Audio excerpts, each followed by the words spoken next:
Attacks on humans by sharks are quite uncommon, but when they do happen, they are terrifying enough to garner a lot of attention. The majority of individuals are aware that it is foolish to swim in water that contains sharks.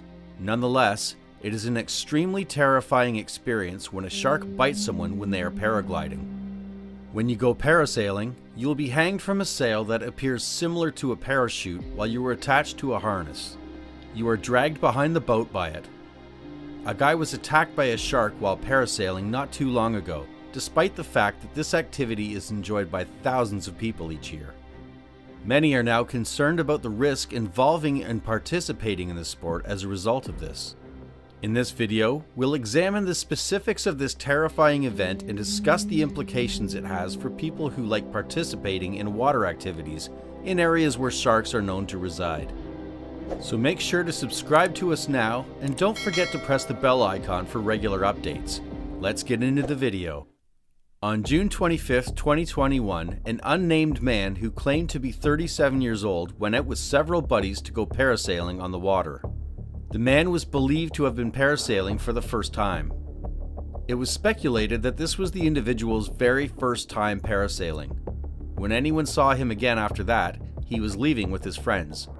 That was the last time anyone saw him. The sport of parasailing, which is also known as parascending or parakiting, takes place on the water and entails a person being towed behind a boat while linked to a specially built canopy wing that enables you to glide through the air. Other names for this activity include parasailing, parascending, and parakiting. This activity is also known as kiteboarding and parascending, amongst other names. Other names for this sport include parakiting and parascending. The sport also goes by the name of paragliding. The victim's foot bit off by an unidentified shark while he was being towed behind the boat. The shark's identity could not be determined. After the shark had been observed swimming above the surface of the water, it then proceeded to attack its prey.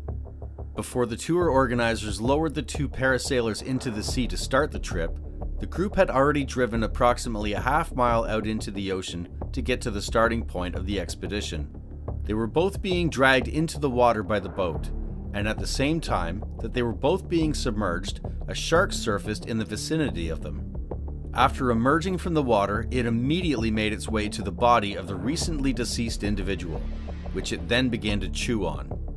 After having a strong grasp on the man's leg, it held on to it for at least 6 seconds until finally letting go of the man's limb. The shark remained in the area the entire time the person was submerged in the water, but it did not make an effort to approach particularly close to the person who was being attacked.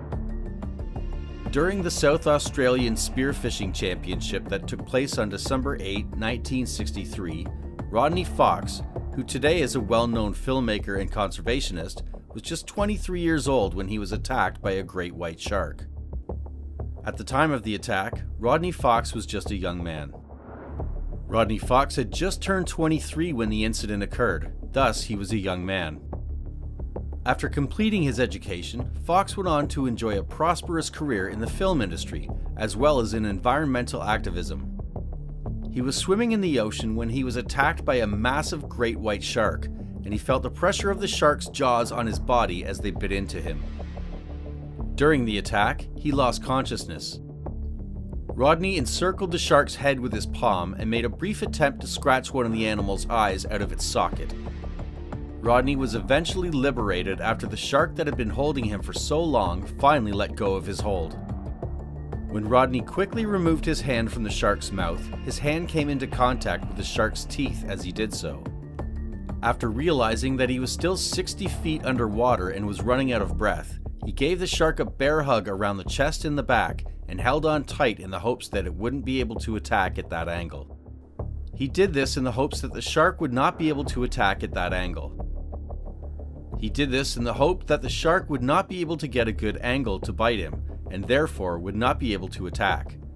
He did this in the hope that it would dissuade the shark from attempting an attack from that direction.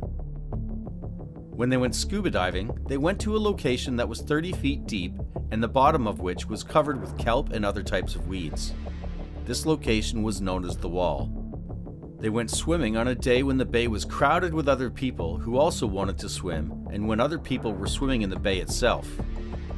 Robert has had a reputation for being an excellent swimmer and a skin diver for the past 5 years, and as a result, everyone knows this about him. Gerald revealed that he and Robert had recently expressed concern regarding the presence of a greater number of eels in the area, but that they had not given any thought to the possibility that there may be a shark in the vicinity.